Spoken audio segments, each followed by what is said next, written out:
श्री शिवाय नमस्तुभ्यं। महाराज, दुनिया के लोग नहीं समझते कि शंकर पर जल चढ़ाने का क्या लाभ है। शिव महापुराण कहती है, अगर एक दिन शिव महापुराण की कथा कहती है, मंगलवार को अगर शिव जी के मंदिर में, शंकर के मंदिर में जाकर एक लोटा पानी चढ़ाया जाता है तो हमारे कार्य में उन्नति होती है। कोई व्यापार नहीं चलता हो, दिक्कत आ रही हो तो हनुमान जी के दूसरे नंबर का भाई गतिमान का स्मरण करो। हनुमान जी के उल्टे पांव का सिंदूर लाकर गतिमान का नाम लेकर स्वस्तिक बना दिया जाए व्यापार वाली जगह पर, तो व्यापार अच्छा चलने लगता है। महाराज, कोई व्यक्ति पैसा खा गया, नहीं दे रहा, बहुत परेशान हो गए, मांग मांग कर दे गए, नहीं दे रहा, हाथ जोड़ लिया, पांव जोड़ लिया, सब कुछ कर लिया, नहीं दे रहा, तो हनुमान जी के तीसरे नंबर का भाई रतिमान, रतिमान, गतिमान रतिमान, रतिमान का नाम लीजिए। पीपल के पत्ते पर लाल सिंदूर से जो व्यक्ति पैसा लेकर गया उसका नाम लेकर बहते हुए पानी में अपनी कामना कर रतिमान का नाम लेकर छोड़ दीजिए। 15 दिन में रतिमान ऐसी उतवरी मचाता है कि उसको हाथ जोड़कर वो खुद फोन लगाकर बोलता है, भैया तेरा मैं पैसा लौटा दूंगा। रतिमान का स्मरण किया जाता है। रतिमान, ध्यान दीजिएगा, हनुमान का एक स्मरण, पंचमुखी हनुमान का एक भाव। महाराज, जैसे बहुत ज्यादा तकलीफ अगर व्यक्ति को हो गई है, बहुत कष्टमय जीवन चल रहा है, हार गए हर जगह से और तकलीफमय जीवन चल रहा है, तो पंचमुखी हनुमान का एक शिव महापुराण का और स्कंद पुराण का एक बड़ा सुंदर मंत्र है। उस मंत्र को आप सब एक बार हमारे साथ में बोलें। ओम नमो हनुमते रुद्र अवताराय सर्व शत्रु संहारणाय सर्व रोग हराय सर्व वशीकरणाय रामदूताय स्वाहा। बस इस मंत्र को हाथ में काली तिल लेकर, एक जौ लेकर और गूगल लेकर, थोड़ा सा उसमें गाय का घी डालकर, कंडे को या अग्नि को जलाकर इस मंत्र का 11 बार 21 बार जाप कर कर अपनी कामना कर कर छोड़ दीजिए। कैसा भी रोग हो, बीमारी हो, कष्ट हो, दुख हो, तकलीफ हो, 21 दिन के अंदर वो आनंद आना प्रारंभ कर देता है। इस मंत्र, स्कंद पुराण का, शिव महापुराण का ये मंत्र मूल पंचमुखी हनुमान सुख दे। और एक और चीज याद रखिए महाराज, यदि कोई काम के लिए जा रहे हो, कोई व्यापार के लिए जा रहे हो या नौकरी करने के लिए जा रहे हो और लगी नहीं रही, बहुत तकलीफ पा रहे हो, सर्विस ही नहीं लग रही, बहुत कष्टमय हो गया, तो निवेदन करूंगा 5 पीपल के पत्ते पर बेसन के 5 लड्डू घर में बने हुए, गाय के घी के 5 लड्डू रख लो। उस लड्डू के बीचों बीच एक आटे का दिया और उसमें तिल्ली का तेल डालकर इसी मंत्र का प्रयोग कर कर पंचमुखी हनुमान का किसी भी हनुमान के मंदिर में जाकर, दक्षिण मुखी हनुमान के मंदिर में जाकर उसको रख कर आ जाइए। इसके बाद आप उस काम के लिए जाइए, आपका काम सफल हो जाएगा। आपको किसी को नहीं कहना पड़ेगा कि हाथ जोड़ना नहीं पड़ेगा, किसी के पांव नहीं पड़ना पड़ेंगे, तुरंत काम होगा। बस इस मंत्र का स्मरण कर कर पंचमुखी हनुमान का भूतेश्वर जो मंत्र है वो सुख देने वाला। पूरे घर में वास्तु के हिसाब से केवल एक दीवार ऐसी होती है जहां पर हनुमान जी का चित्र लगाया जाए।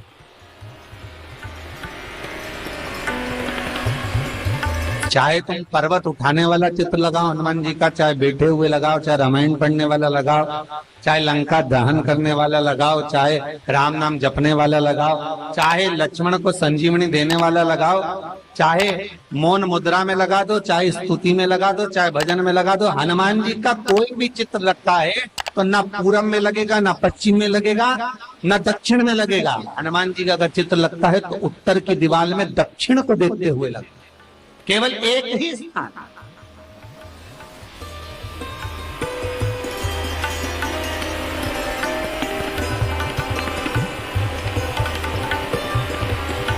जैसे पूर्वजों के चित्र को, पितरों के चित्र को, गए हुए हमारे जीवों के चित्र को दक्षिण में विराजमान किया जाता है, उसी तरह हनुमान को उत्तर में विराजमान कर कर दृष्टि दक्षिण में कर दी।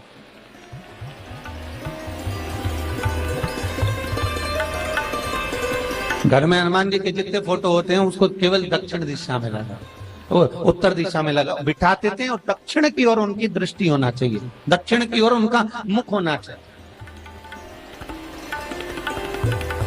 क्यों? महाराज, अगर व्यक्ति के जीवन में कोई बीमारी आने वाली है, व्यक्ति के जीवन में कोई रोग आने वाला है, व्यक्ति के जीवन में अगर कोई कष्ट आने वाला है, व्यक्ति के जीवन में अगर कोई परेशानी आने वाली है, व्यक्ति के जीवन में कोई एक्सीडेंट का योग भी बनने वाला है, तो शास्त्र कहता है वो दिशा दक्षिण से ही बनता है।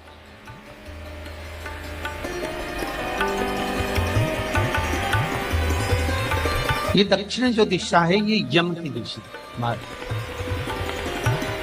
यहाँ संपूर्ण परिवार के साथ यमराज अपने आनंद में निवास करते। और जब हमारे घर में, हम ये नहीं कह रहे कि आप हनुमान जी का फोटो लगाओ, हम ये भी नहीं कह रहे, आपके घर में हो और आपने अगर विराजमान कर रखा है किसी दिशा में, तो हमारा तो निवेदन रहेगा, अभी तक आपने अगर जैसा रखा, पर एक बार दिशा बदल कर देखना कि रोग, बीमारी, कष्ट, दुख, तकलीफ में आपको लाभ मिला कि ना। हनुमान जी ने केवल दक्षिण दिशा की ओर अगर मुख कर कर हमने विराजमान कर दिया, फोटो ही विराजित किया। हम ये नहीं कहेंगे आपसे कि आप बाजार से फोटो खरीद के लाओ फिर लगाओ, नहीं, आपके घर में हो तो आप लगा दें, आपके घर में हो तो विराजमान।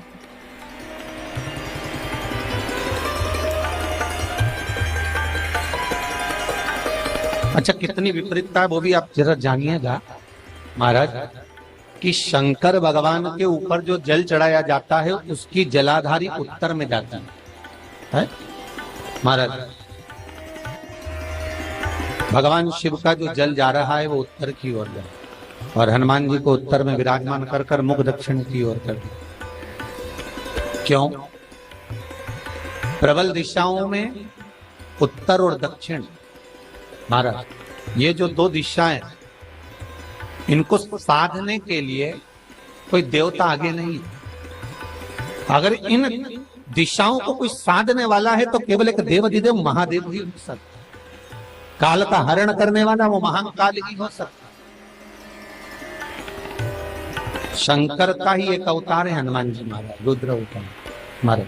हनुमान जी से कहा तुम दक्षिण की ओर दिशा पर संभालिए। शिव जी कहते हैं मेरा जल जब उत्तर की ओर जाएगा तो इस दिशा को मैं संभालू, चिंता ना करिए।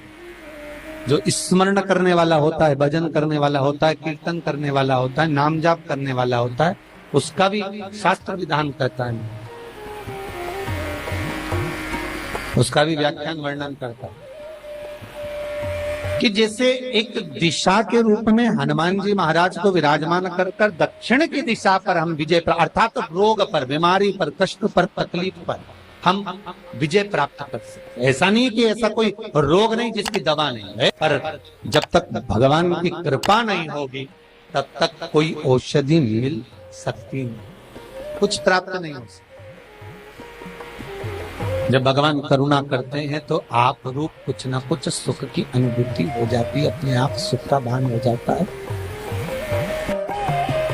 तो जैसे दक्षिण का जो स्वामी तत्व है, दक्षिण पर जो दृष्टि देने वाले श्री हनुमान जी महाराज है, इसलिए हनुमान जी को उत्तर की दीवार पर विराजमान कर कर उनका मुख दक्षिण की ओर रखा जाता है। वास्तु शास्त्र के हिसाब से, वास्तु नियमों के हिसाब से सारे फोटो कहीं पर भी लगा सकते हो, पर हनुमान जी का अगर फोटो तुम्हारे घर में है, हनुमान जी अगर तुम्हारे घर में विराजमान है, हनुमान जी का चित्र तुम्हारे घर में विराजमान है, तो उसका मुख दक्षिण का होगा, तो रोग, बीमारी, तकलीफ, कष्ट ये सब दूर हटते। कई लोग प्रश्न करते हैं, गुरुजी आप कहते हो कि हनुमान जी महाराज शंकर भगवान का एक अंश स्वरूप है, एक अंश। पूरी शिव महापुराण की कथा को उठाकर देखिए, स्कंद पुराण को, मत्स्य पुराण को, कूर्म पुराण को उठाकर देखिए।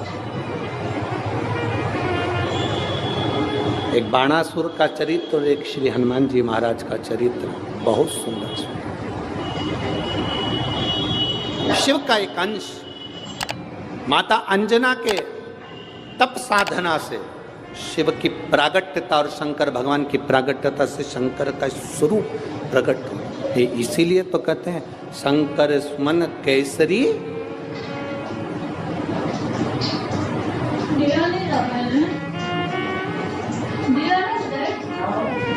शिव का एक स्वरूप है हनुमान जी। हम तो हमेशा कहते हैं अगर आप हनुमान जी का भी दर्शन कर रहे हैं तो ये अंदाजा लगा कर रखें कि आप शंकर का दर्शन कर रहे हैं। आप शंकर का दर्शन कर रहे हैं तो ये अंदाजा लगा कर रखें कि आप हनुमान जी का दर्शन कर रहे हैं। सब एक, कोई भेद नहीं, सब एक, कोई भेद नहीं। देवताओं, आप एक बेलपत्र, जैसे आप एक बेलपत्र कि ये दो जो पत्तियां होती हैं, जरा ध्यान देंगे, ये दो जो पत्ती नीचे की रहती है बेलपत्र, आगे का भाग एक बेलपत्र और नीचे की जो ये दो पत्तियां होती हैं, इन दो पत्तियों के ऊपर एक एक शमी पत्र, ये दो जो पत्तियां हैं इन पत्तियों के ऊपर एक एक शमी पत्र और लाल चंदन ये रखकर कितना भी रोगीला व्यक्ति हो, रोग से ग्रसित व्यक्ति हो, जिंदगी में कितना ही दुख पड़ रहा हो, बेलपत्र की ये दोनों पत्ती जिसके ऊपर शमी पत्र रखकर, लाल चंदन रखकर श्री हनुमान जी महाराज और हनुमान जी महाराज के तीसरे नंबर के भाई श्री गतिमान जी। हनुमान जी कितने भाई हैं? 6। उसमें हनुमान, रतिमान, प्रतिमान, मतिमान, गतिमान, तो जो नीचे के क्रम में आते हैं श्री गतिमान जी, उन गतिमान जी और हनुमान जी का नाम लेकर जो शिवलिंग के ऊपर समर्पित कर देता है, रोग का निवारण होता ही है, रोग मुक्ति होती है। मंगल का प्रदोष निकाल कर रख लो कि मंगल का प्रदोष इस दिन पड़ रहा है, मंगल की त्रयोदशी तिथि पड़ रही है, प्रदोष व्रत मंगलवार का पड़ रहा है। और जिन लड़का लड़की को मंगल होते हैं, जिन कन्या और वर को मंगल होते हैं, केवल शंकर भगवान के मंदिर में जाकर चौमुखी दिया, 4 बत्ती का दिया आटे का, उसमें घी डालकर लड़की शंकर भगवान के मंदिर में मात्र 7 बार शंकर पे से उतार कर 3 बार स्वतः उतार कर शिव के मंदिर में रख देती है, उसका मंगल आड़े आता ही नहीं है, मंगल नहीं आता सामने। मंगल प्रदोष व्रत का इतना महत्व है महाराज। जब जिस महीने में जो प्रदोष पड़ा करे, जब प्रदोष पड़े, बन सके 1 बेलपत्र, बन सके 5 बेलपत्र, शमी पत्र, हरे मुंह, हरा मुंह, बेलपत्र, एक कलश के अंदर थोड़ा सा पानी लेकर 1 बेलपत्र, हरा मूंग, शमी पत्र डालकर और उसमें थोड़ा सा गुड़ डालकर भगवान शिव का स्मरण कर कर प्रदोष काल में, मान लो कोई काम आपका बहुत जरूरी है, बहुत दिनों से अब थक गए हैं, नहीं हो रहा, कर्जा बढ़ रहा है, धन नहीं आ रहा, व्यापार नहीं चढ़ रहा, या कोई समस्या बहुत प्रबल है, कोई एग्जाम में बैठ रहे हो नहीं हो रहा, परीक्षा भी दे दी है, रिजल्ट आने ही वाला है, तो भी प्रदोष काल में, प्रदोष के समय वो जल, मूंग, शमी पत्र और बेलपत्र और गुड़ का शंकर के शिवलिंग को समर्पित करना प्रारंभ कर दो। 2 या 3 प्रदोष करोगे, बाबा आपकी मनोकामना शीघ्र पूर्ण कर देगा। शंकर भगवान पर चढ़े हुए जल जब नीचे की ओर आता है, जिस जगह पर जल गिरता है उस जगह पर मात्र एक दुर्गा प्रदोष के दिन अपनी कामना कर कर इस शरीर के सुख के लिए शंकर भगवान के जल गिरने वाले स्थान के पास में अवधूतेश्वर महादेव के नाम से रख दी जाती है, तो जिंदगी में कभी बड़ी बीमारी नहीं आती। उसी तरह जिससे रोग को समाप्त करने के लिए दुर्गा का प्रयोग किया जाता है। कभी ऐसा योग लगे आपके जीवन में कि आप जिस व्यापार को आपने करा उस व्यापार में आपको फल नहीं मिला, फिर आपने व्यापार चेंज करा, फिर बदल कर देखा, फिर उस व्यापार को कर देखा, उसमें फल नहीं मिला,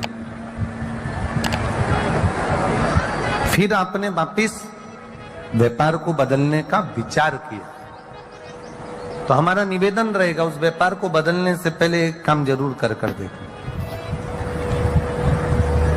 3 स्थान पर बेलपत्र को चढ़ाकर देखिएगा। अगर आपको लगे कि मैंने व्यापार बदल लिया, एक बार बदला, कई लोग ऐसे भी होते हैं जो पैसा इकट्ठा करते हैं, धन एकत्रित करते हैं और कोई व्यापार ऐसा कर लेते हैं जिस व्यापार में धन चले जाता है तो वो धन वापिस नहीं आता महाराज, वो व्यापार का धन वापिस नहीं आता। तो बड़े दुखी होता है कि भाई मेरा गया हुआ पैसा नहीं आ रहा, मैं बड़ा कष्ट में हूं, मेरा खुद का ही आ जाए ना तो मैं निहाल हो जाऊं, मेरा अपना ही नहीं आ रहा जो गया हुआ है तो मैं क्या वर्णन करूं उसको, क्या उनके लिए भी ये प्रयोग, ये शिव विद्येश्वर संहिता का ये भाव बड़ा सुंदर है हमारे। आप व्यापार पर व्यापार बदल कर देख लिए, धन भी हमारा कहीं डूब गया, आ नहीं रहा है, तो प्रयास करना 3 स्थान पर चढ़ाई गई बेलपत्र हमें सुख का अनुभव करा देगी। बहुत ध्यान लगाइए। पहला, अशोक सुंदरी की जगह। अब ये बेलपत्र जब भी आप चढ़ाएंगे तो रविवार की अगर प्रदोष पड़ जाए, कौन से दिन? रविवार की प्रदोष के दिन ये प्रयोग अवश्य कर देखिएगा। ज्यादा बार नहीं करना है, केवल एक ही बार करना, बाबा स्वयं कृपा करेगा। अपने मंदिर में, अर्थात अपने घर के पास कोई मंदिर हो, शिवालय हो, देवालय हो, जहां शंकर भगवान विराजमान हो, शिवलिंग हो, ऐसी जगह पर अवश्य करें। हमें कहीं दूर जाकर ये प्रयोग नहीं करना, अपने शिवालय, अपने जो घर के आसपास में शिवालय हो वो। एक बेलपत्र अशोक सुंदरी वाली जगह। अब उसको अशोक सुंदरी की जगह पर भी चढ़ाने का तरीका क्या है? जब हम बेलपत्र चढ़ाएंगे तो उस बेलपत्र को चढ़ाते समय आपकी जो बेलपत्र की डंडी है, वो बेलपत्र, रविवार प्रदोष के दिन का ये उपाय है महाराज। ये बेलपत्र की जो डंडी है, इस डंडी का भाग शिवलिंग की ओर होना चाहिए। ये जो डंडी है, इसका भाग अशोक सुंदरी पर जब चढ़ाएंगे तो शिवलिंग की ओर इसका भाग होगा महाराज। दूसरी, बेलपत्र को जब हम समर्पित करेंगे, जया, विषहरा, शामरीवारी, दौतली, देव, मान लो जलाधारी ऊपर नहीं है शंकर जी के, तो उसका स्मरण कर 5 कन्याओं का नाम लेकर जया, विषहरा, शामलीवारी, दौतली, देव, इनका स्मरण कर शंकर भगवान के शिवलिंग पर बेलपत्र रखेंगे। बेलपत्र कहां रखना है? आप अगर यहां बैठे हो तो आपके विपरीत में डंडी का मुख होना चाहिए। ये बेलपत्र की जो डंडी है, इसका मुख आपके विपरीत में हो। आप यहां बैठे हो तो डंडी उधर होगी, आप इधर बैठे हो तो डंडी का मुख इधर होगा, आप उधर बैठे हो तो डंडी का मुख इधर होगा, आपके ठीक विपरीत की ओर डंडी का मुख हो। ये 2 जगह बेलपत्र समर्पित करने के बाद तृतीय बेलपत्र शिवलिंग की जो जलाधार है, जहां पर भगवान शंकर का शिवलिंग रखा है,